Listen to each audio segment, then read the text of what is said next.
Você pode se assentar. Glória a Deus. Aleluia. Gostaria de ler com você Isaías capítulo 6, versículo número 1 até o 8. Você que tem uma Bíblia, você que tem condições de me acompanhar na leitura. Isaías capítulo 6, verso 1 até o 8. Alguém já achou e pode dizer amém? Vamos ler então. No ano da morte do rei Uzias, eu vi o Senhor assentado sobre um alto e sublime trono, e as abas de suas vestes enchiam o templo. Serafins estavam por cima dele, cada um tinha 6 asas, com 2 cobriu o rosto, com 2 cobriu seus pés, e com 2 voava. E clamavam uns para os outros, dizendo: Santo, Santo, Santo é o Senhor dos exércitos, toda a terra está cheia da sua glória. As bases do limiar se moveram à voz do que clamava, e a casa se encheu de fumaça. Então disse eu: ai de mim, estou perdido, porque sou homem de lábios impuros, habito no meio de um povo de impuros lábios, e os meus olhos viram o Rei, o Senhor dos exércitos. Então um dos serafins voou para mim, trazendo na mão uma brasa viva, que tirara do altar com uma tenaz. Com a brasa tocou a minha boca e disse: eis que ela tocou os teus lábios, a tua iniquidade foi tirada e perdoado o teu pecado. Depois disto, ouvi a voz do Senhor que dizia: a quem enviarei? E quem há de ir por nós? Disse eu: eis-me aqui, envia-me a mim.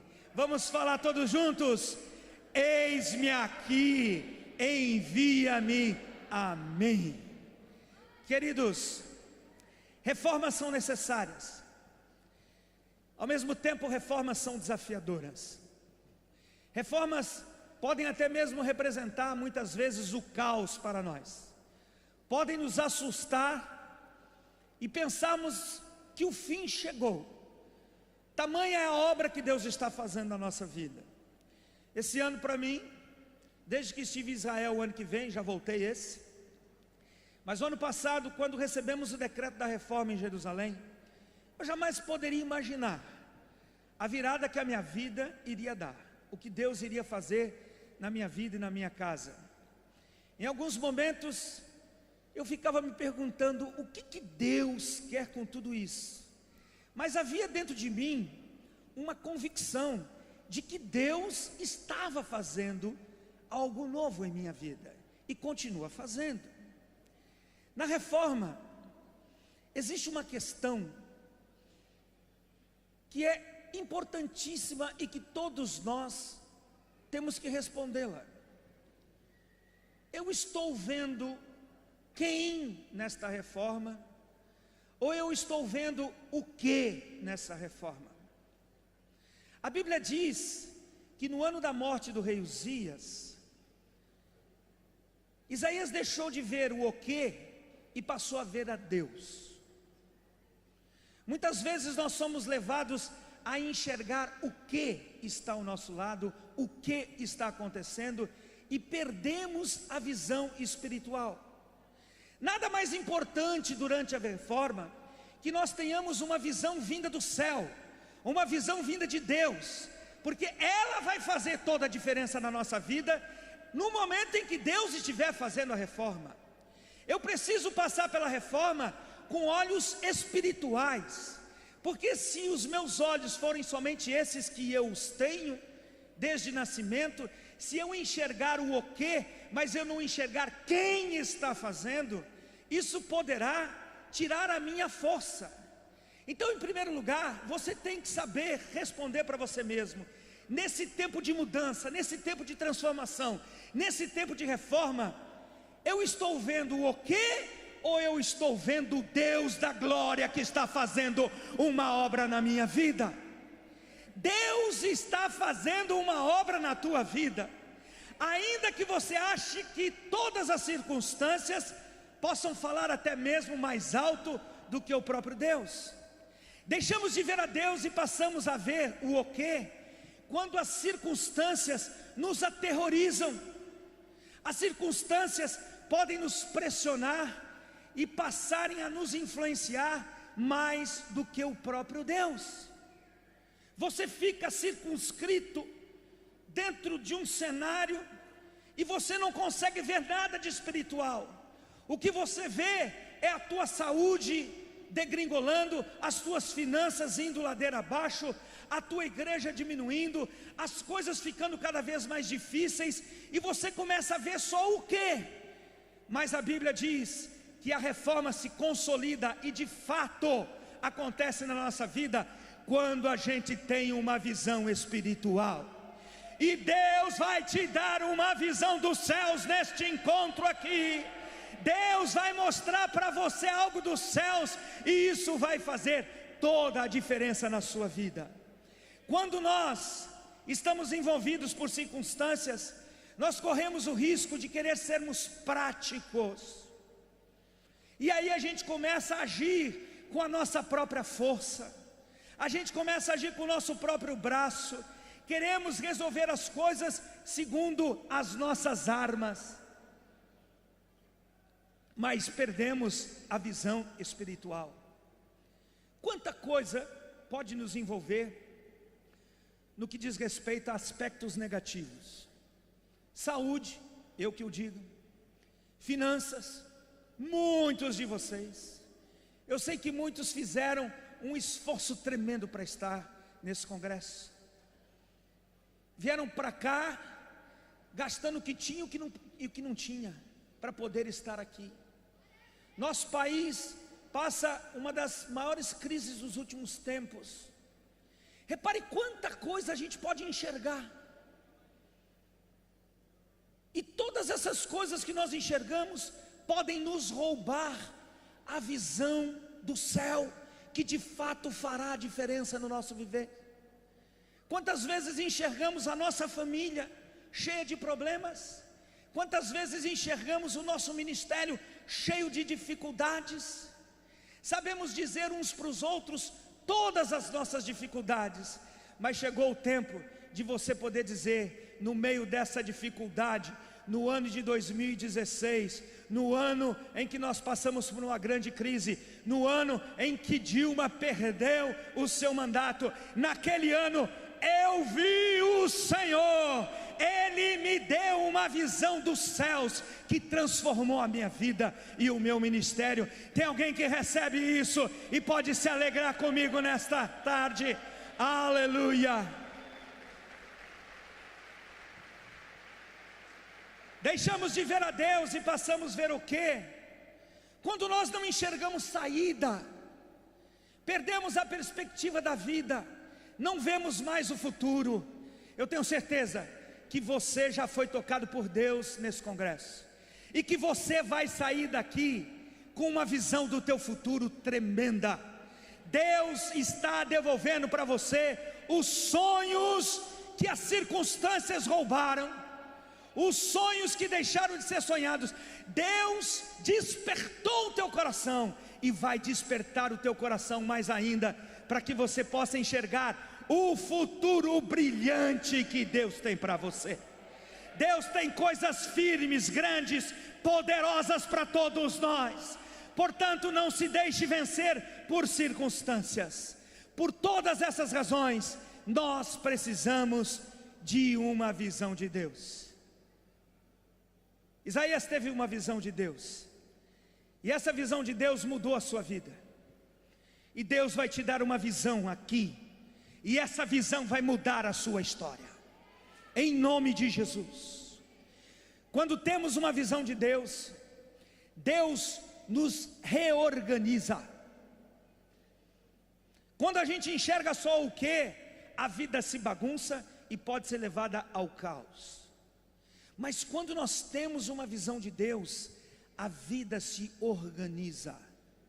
Existem muitas vidas aqui, de tanto se debater, tentando resolver os seus problemas, que se desorganizou de tal forma, que hoje você já não sabe mais por onde começar. Eu tenho tanta coisa que eu não sei por onde eu vou. Mas Deus vai te dar uma visão vinda dEle, que vai organizar a tua vida. O que Isaías viu que organizou a sua vida e fez com que ele se tornasse útil? Vamos lá. A Bíblia diz no versículo número 1: no ano da morte do rei Uzias, eu vi o Senhor assentado sobre um alto e sublime trono. Amém? Aonde que ele estava sentado? Num alto e sublime trono. Aonde que ele estava sentado? Num alto e sublime trono.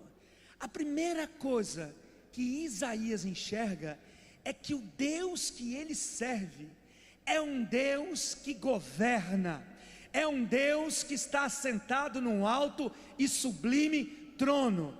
Ainda que a vida esteja bagunçada, ainda que o inferno momentaneamente esteja fazendo uma festa que vai se tornar num velório, ainda que você possa achar que as coisas se perderam, Isaías entende que mesmo diante do caos, quem está governando é o seu Deus. Por isso eu digo para você nessa tarde, querido, a tua vida pode estar de cabeça para baixo, mas Deus está sentado no seu trono e está governando. Ele está governando. Tem alguém que se alegra comigo nessa tarde de saber que o nosso Deus é um Deus de governo? Com todas as dificuldades que eu estou enfrentando, com todas as dificuldades que a apóstolo Lara está enfrentando, o nosso Deus está sentado no alto e sublime trono, está governando. Deus não perdeu o controle das coisas. Não é principado, não é potestade, não é poder, não é o diabo, não são os demônios. Quem está governando é o nosso Deus. Ele está governando. Todavia, querido, quantas vezes a vida sai do rumo porque nós nos assentamos no trono e queremos governar a nossa própria vida? Quantas vezes a vida se bagunça porque ao invés de deixarmos Deus sentado no trono, nós tomamos o lugar dele? Quantas vezes nos tornamos rebeldes sem percebermos, rejeitamos o governo de Deus, fazemos o que Deus não mandou fazer nas nossas finanças, na vida profissional, no casamento, com a própria saúde. Quantas vezes nós assumimos o controle? Isaías entende que a vida se organiza quando a gente deixa que aquele que de fato está sentado no alto e sublime trono possa governar a nossa vida. Sabe o que Deus quer fazer com você? Deus quer governar a sua vida. Deus quer governar a sua vida. Diga isso para 3 pessoas: Deus quer governar a sua vida. Deus quer governar a sua vida. Diga para ele: deixe Deus governar a sua vida.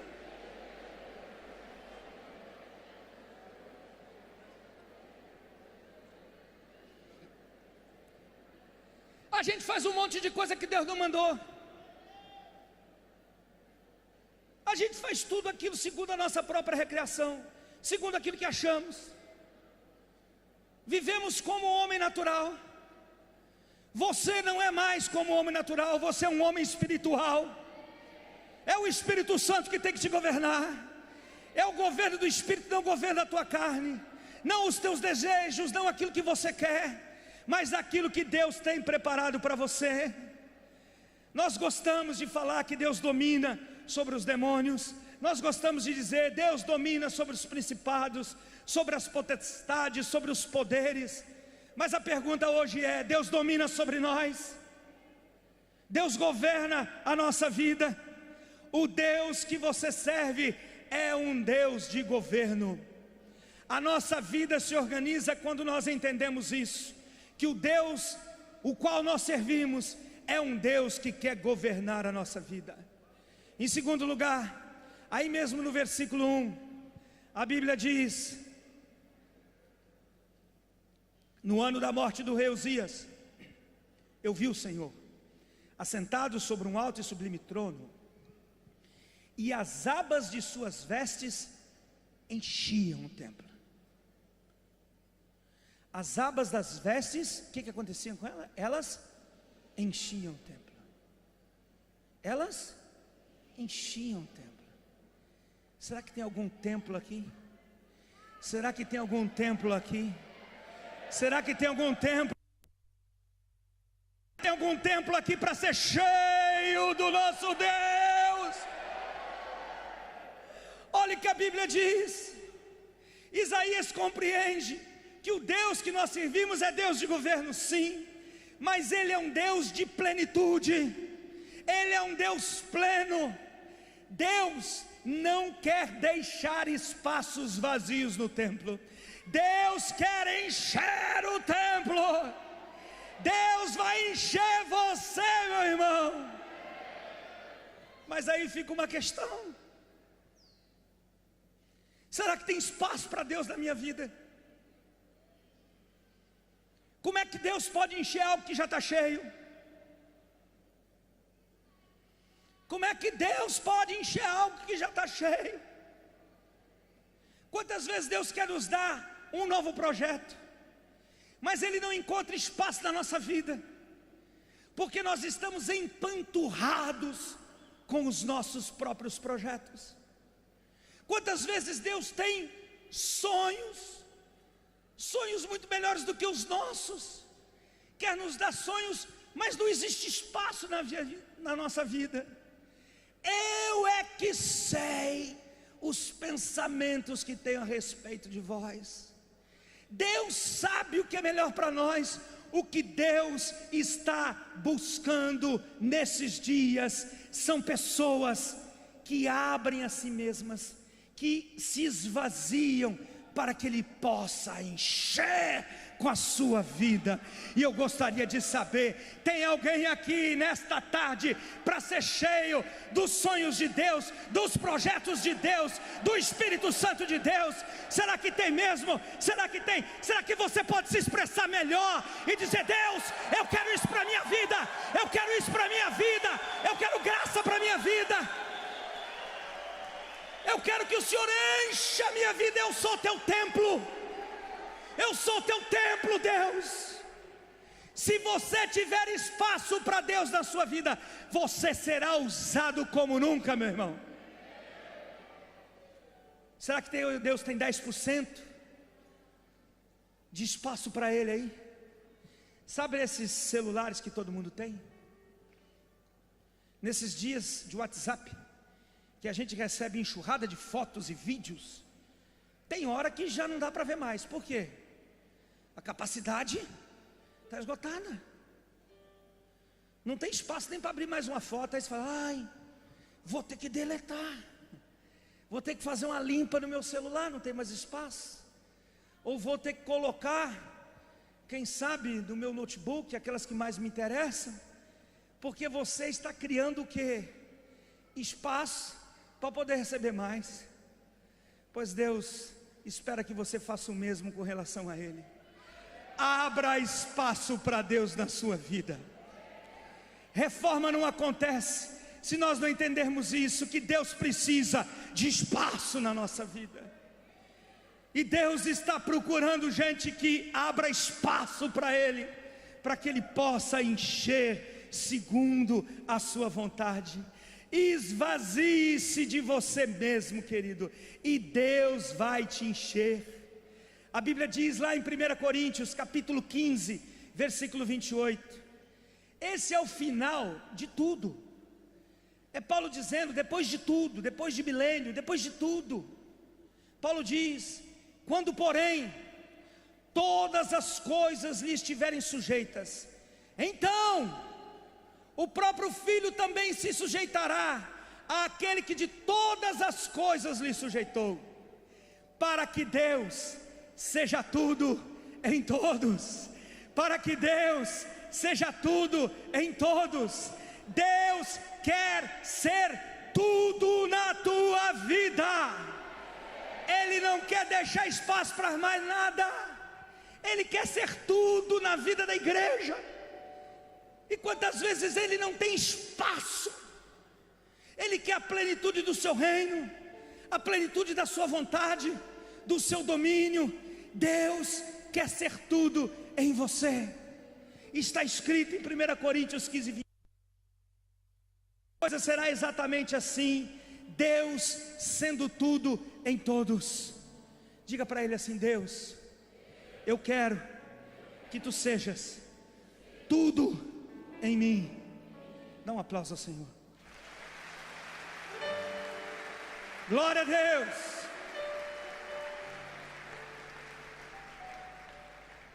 Pergunta para o teu irmão: Deus pode ser tudo em você?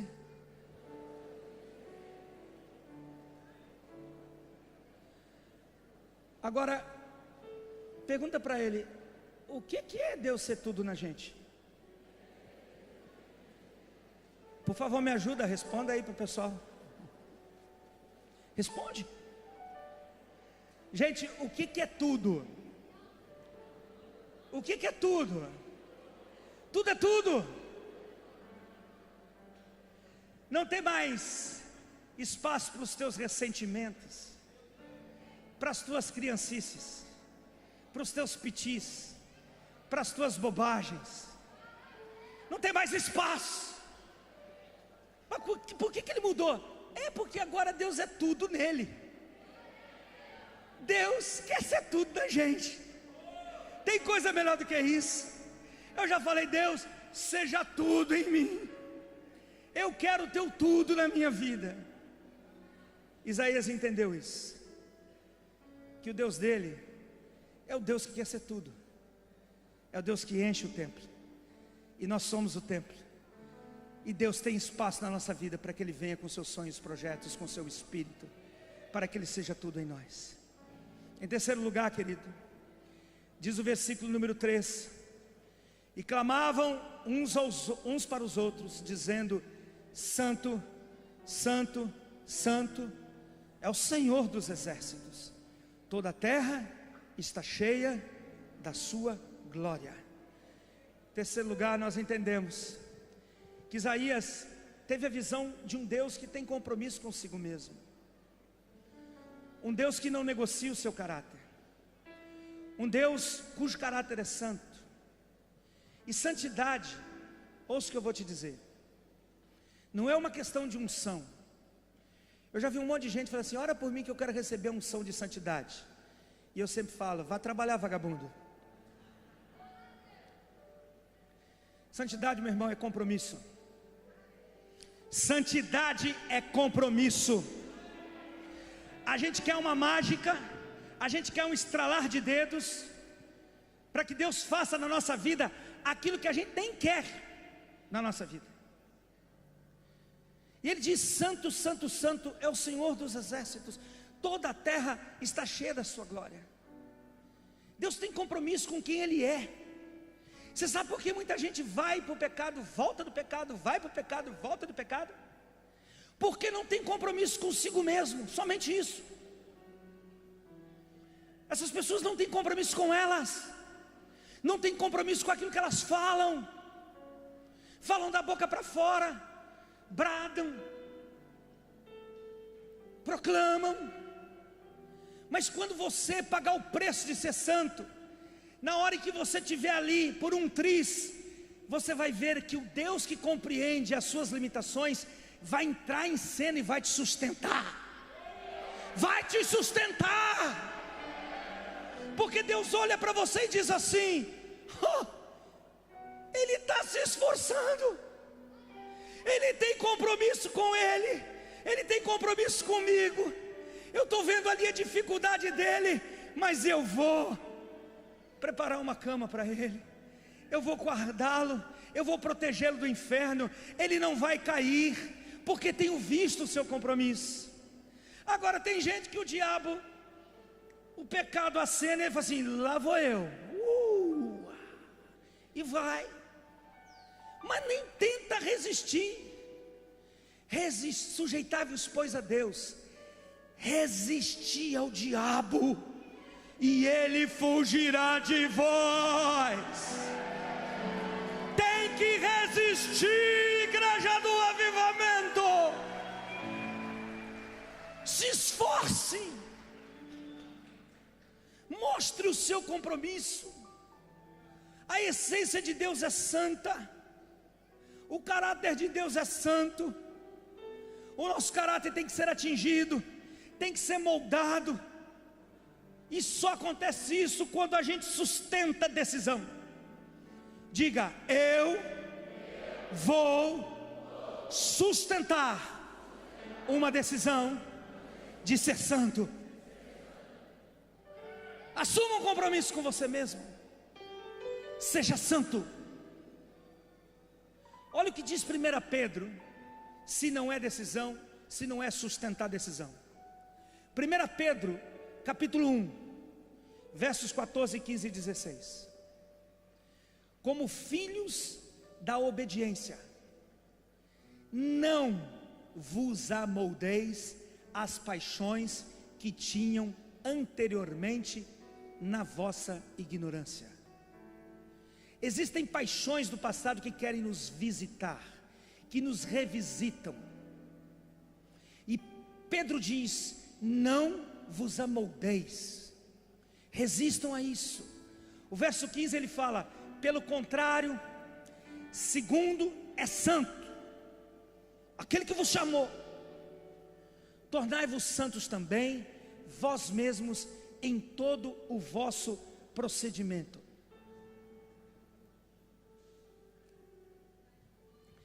Pelo contrário, segundo é santo aquele que vos chamou, tornai-vos. Deus te chama, e você resistindo, você vai se tornando cada vez mais santo. Tornai-vos santos também vós mesmos em todo o vosso procedimento, porque escrito está: sede santos, porque eu sou santo. É você decidido por isso. Isaías enxerga um Deus que não requer compromisso de ninguém, sem antes assumir compromisso com Ele mesmo. O nosso Deus é imutável, nele não existe sequer sombra de variação. E quantas vezes nós mudamos, quantas vezes nós variamos nas nossas decisões. Mas chegou o tempo, nessa reforma, de você viver uma vida de santidade até a volta do Senhor Jesus. Você quer isso para a sua vida? Dê um forte aplauso ao Messias, querido.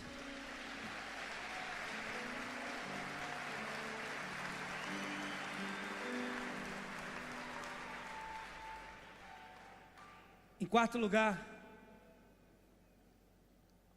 no mesmo verso 3, a Bíblia diz: e clamavam uns aos outros, para os outros, dizendo: santo, santo, santo é o Senhor dos exércitos, toda a terra está cheia da sua glória. Isaías enxergou um Deus de guerra, ele enxergou o Senhor dos exércitos. Meu irmão, não tem como você servir a Deus, andar no caminho de Deus, sem que você tenha disposição para lutar. Porque o teu Pai Celestial colocou em você um DNA de guerra. Você é um homem de guerra, você é uma mulher de guerra. Para nós conquistarmos a nós mesmos, para nós conquistarmos os territórios, para nós avançarmos como filhos de Deus, nós temos que ter uma mentalidade de guerreiro. Porque o nosso Deus é um Deus de guerra. O nosso Deus é um Deus que não se deixa vencer. Ele é um Deus de vitória, e Ele é um Deus que nos dá vitória. Mas a vitória vem para todo aquele que luta. Portanto, você que está lutando, você que está peleando, você que está indo adiante, esteja certo, o teu fim é ser vencedor, porque Deus vai te dar a vitória. Não haverá absolutamente nenhum derrotado. Todos nós vamos vencer, porque o nosso Deus é Deus de guerra, e nós também somos um povo de guerra. Existe um povo de guerra aqui nesta tarde. Aonde está esse povo guerreiro? Aonde está esse povo que luta? Esse povo que se esforça? Um Deus que adestra as nossas mãos para a batalha. Como disse Davi no Salmo 18, dos versos 32 ao 39, ouça o que eu vou ler para você. O Deus que me revestiu de força e aperfeiçoou o meu caminho, Ele deu a meus pés a ligeireza das costas e me firmou nas minhas alturas. Ele adestrou as minhas mãos para o combate, de sorte que os meus braços vergaram um arco de bronze. Também me deste o escudo da tua salvação, a tua direita me susteve e a tua clemência me engrandeceu. Alargaste sobre meus passos o caminho e os meus pés não vacilaram. Persegui os meus inimigos e os alcancei, e só voltei depois de haver dado cabo deles. Esmaguei-os a tal ponto que não puderam levantar-se. Caíram sob os meus pés, pois de força me cingiste para o combate e me submeteste os que se levantaram contra mim. Se você se identifica com esse texto de Davi, celebre da melhor maneira possível que você possa. Aleluia!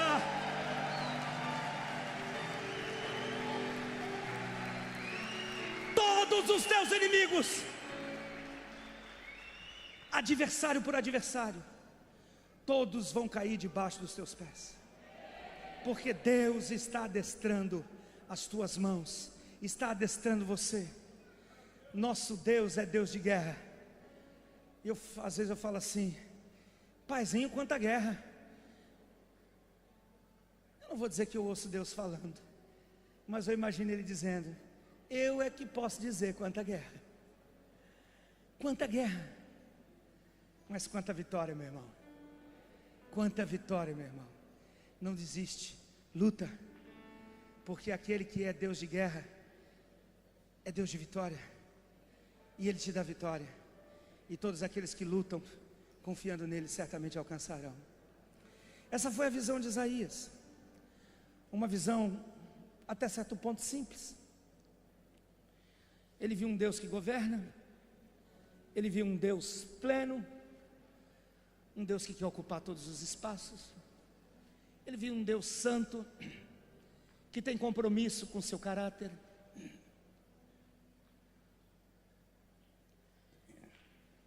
E ele viu um Deus que se contrapõe ao inferno. Ele viu um Deus de guerra. Ele é Senhor dos exércitos. Você faz parte do exército de Deus. Ele é teu Senhor. Mas quando nós temos uma visão de Deus, como Isaías teve, duas percepções têm que ser inevitáveis na nossa vida.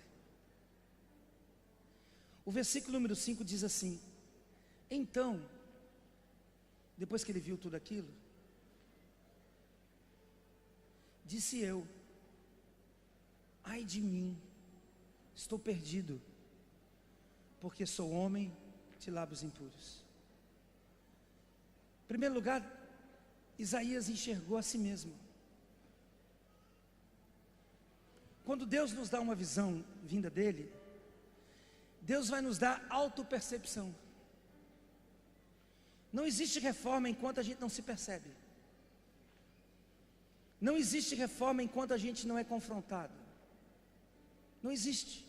Nada muda na nossa vida enquanto não há essa percepção. Isaías enxerga as suas deficiências. Isaías vê as suas próprias limitações. Quando nós enxergamos as nossas deficiências, as nossas próprias limitações, isso deve nos levar a um quebrantamento diante do Senhor, para que Ele possa fazer algo na nossa vida. Deus quer que nós nos enxerguemos e possamos dar o nosso braço a torcer e dizer: sim, Senhor, a razão é tua. Por isso eu tenho certeza que você vai sair desse congresso extremamente quebrantado, no sentido de ter percebido você mesmo. e ver o quanto que Deus precisa fazer na sua vida. Quantas vezes nós achamos que o problema é ele ou ela, ou quem está ao nosso derredor? Quantas vezes nós não conseguimos nos enxergar? Deus, além de dar uma visão a respeito dele, da sua glória, que vai ordenar a tua vida, vai fazer com que você tenha percepção de você mesmo. Você precisa saber quem você é. Quantas vezes nos desculpamos? Ouvimos mensagens como as do apóstolo René, nos levando para um entusiasmo de nos fazer acreditar que podemos, mas em seguida a gente fala assim: isso aí é muito difícil, porque dentro de nós temos amarras que precisam ser rompidas. Eu não tenho a menor dúvida que Deus pode pegar o menor aqui dentro e fazer dele o maior nessa nação. Mas quantas vezes a gente não consegue perceber as nossas próprias amarras? Por que Deus não faz então? Será que Ele não quer? É evidente que Ele quer. Mas Ele precisa que você enxergue o que precisa ser resolvido, para que tudo possa fluir na sua vida, porque senão nós vamos nos tornar sempre pessoas com boas desculpas. Tem gente que não importa para ela vencer, importa para ela ter uma boa desculpa. Se ela tiver uma boa desculpa, para ela já está bom, porque ela consegue se desculpar. Olha, eu disse que ia trazer 50, mas aconteceu um negócio assim, eu trouxe 15 só para o congresso.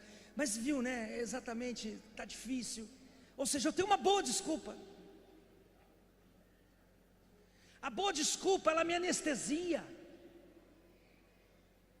A boa desculpa faz com que eu me sinta bem. Mas quando você tem uma visão de você, quando você descobre quem você é, fala assim: não, Laerte, não queira se enganar. Você está querendo dar um migué em você mesmo. Não queira se enganar. E quando eu chego diante de Deus, eu falo assim: ai de mim, Senhor. O Senhor me deu missões e me deu condição de eu conseguir concretizar todas elas, mas estou eu aqui de novo dando desculpas. Em segundo lugar, existe uma outra percepção que é necessária depois que temos uma visão de Deus. O próprio verso 5 diz: então disse eu, ai de mim, estou perdido, porque sou homem de lábios impuros e habito no meio de um povo de impuros lábios. A primeira questão é: quem eu sou? Isaías descobriu e declarou: eu sou um homem de lábios impuros. Mas em segundo lugar, ele percebe o contexto: eu sou assim e o meu contexto é esse. Eu habito no meio de um povo assim também. Meu irmão, presta atenção. Você saber aonde você está é tão fundamental como saber quem você é. Você sabe que tem gente que faz muita coisa boa, mas fora de lugar. Às vezes nós agimos como se estivéssemos em outro lugar, fazendo até mesmo o que é bom, porém inadequado, inapropriado, fora de contexto. Existem conversas que são somente para dentro da sua casa. Naquele contexto familiar é ali que se fala daquela forma. Existem conversas que a gente conversa com o discipulado. Existem conversas que fazem parte da célula. Às vezes a gente vem para o congresso, descobre uma coisa nova e a gente vai atrás daquilo que pode ser muito bom para uma pessoa, mas completamente inadequado para você. É fundamental você descobrir onde você está. Você poder dizer para você: como é que é a minha cidade? Como é que é a igreja onde eu congrego? Como é que é a minha família? Aonde eu estou? Eu sou assim, e Deus está resolvendo o problema porque reconheci e Ele está me tratando. Mas eu reconheço também que eu estou dentro de um contexto, e para que as coisas possam acontecer, eu preciso entender qual é o contexto aonde eu estou, para que tudo seja feito. Ainda que nós sejamos o sul do Brasil, eu não tenho nenhum pudor, nenhum medo em dizer que tem coisas que fazemos aqui no Rio Grande do Sul, que certamente não serão as mesmas coisas que devem ser feitas no Paraná. Existem diferenças que precisam ser compreendidas. Isaías compreendeu. Eu sou assim, e aonde eu estou, o povo também é assim. A reforma que nós precisamos, Deus Todo-Poderoso, é essa. Isaías, depois de receber a visão, depois de poder responder essas duas perguntas básicas: quem eu sou e aonde estou. Pergunta para o teu irmão: quem você é, aonde você está? Aí o gaiato fala assim: eu sou o Laerte, eu estou no congresso da visão celular no modelo dos 12. Estou falando lá dentro do teu contexto. Leva para casa essas duas perguntas e responda para você mesmo na presença do Senhor: quem você é e aonde você está, para que Deus possa fazer aquilo que é necessário. Quando alcançamos essas duas percepções, Deus nos dá realmente o que precisamos. Diz o verso número 6, aliás, do 1 ao 6 é cheio de então, porque o então ele só vem depois de uma condição ter sido preenchida. O verso 6 diz: então um dos serafins, não precisou nem de dois, um dos serafins voou para mim. Diga: voou para mim. Voou para mim, trazendo na mão uma brasa viva que tirara do altar com uma tenaz. Com a brasa tocou a minha boca e disse: eis que ela tocou os teus lábios, a tua iniquidade foi tirada e perdoado o teu pecado. A visão celular, ela tem que obedecer processos. Sem processos ela não acontece. Para a gente fazer um congresso, a gente tem que obedecer processos. Os que mais alcançam êxito em trazer discípulos são aqueles que obedecem os processos. O que Deus faz na nossa vida também obedece processos.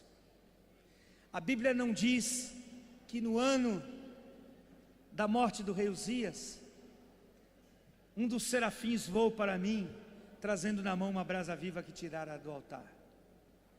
A Bíblia fala que um processo todo aconteceu antes. E esse processo, querido, é a reforma na nossa vida. Depois que nós passamos por esse processo, Deus enxerga como se Ele não tivesse visto antes.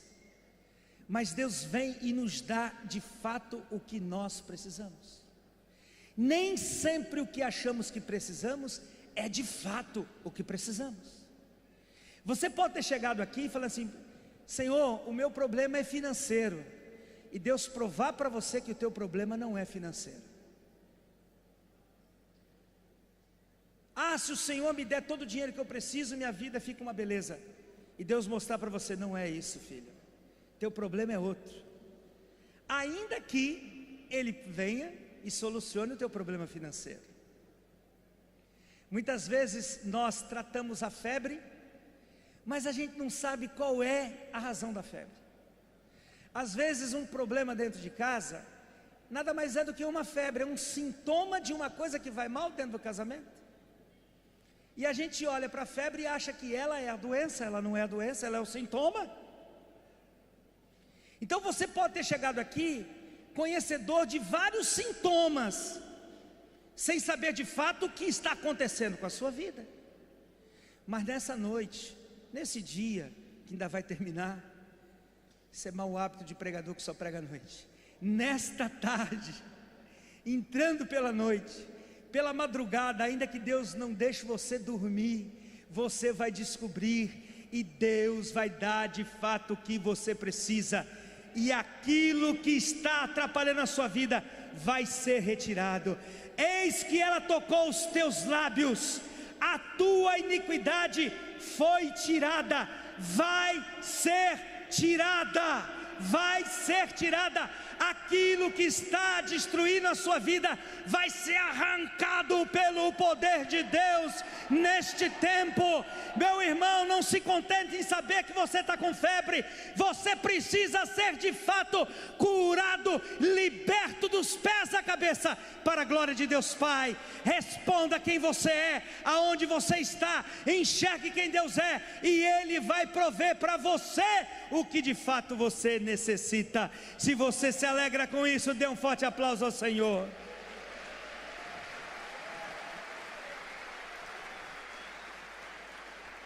Quando recebemos de Deus o que de fato precisamos, olha o processo. Quando recebemos de Deus o que de fato precisamos, aí sim nos tornamos úteis em suas mãos. Tudo o que Deus está interessado em fazer na sua vida é para te capacitar, para que você seja um instrumento poderoso nas mãos dEle, para que o seu reino seja estabelecido. O verso 8 diz: depois disto, ouvi a voz do Senhor que dizia: a quem enviarei? Depois disto, depois de tudo isso acontecer, ele ouve a voz do Senhor. Isaías está prontinho agora? Entendeu como é que é? Foi feito na sua vida, querido? Está reformado, tá? Vou fazer uma perguntinha para você, Isaías. Achou que eu fiz isso só para que você se sinta bem? Isaías, conto contigo. Isaías, fica em pé. Isaías, coloque-se na presença do Senhor. Isaías, me responda: a quem enviarei? E ele está perguntando: a quem enviarei? A quem enviarei? A quem enviarei? A quem enviarei? A quem enviarei? A quem enviarei? Fique em pé, querido. Só você que quer ser de fato enviado. Deus está procurando profetas que permitem ser reformados, restaurados e ajustados para o resgate da nação brasileira, para que o sul do Brasil seja transformado na sua identidade.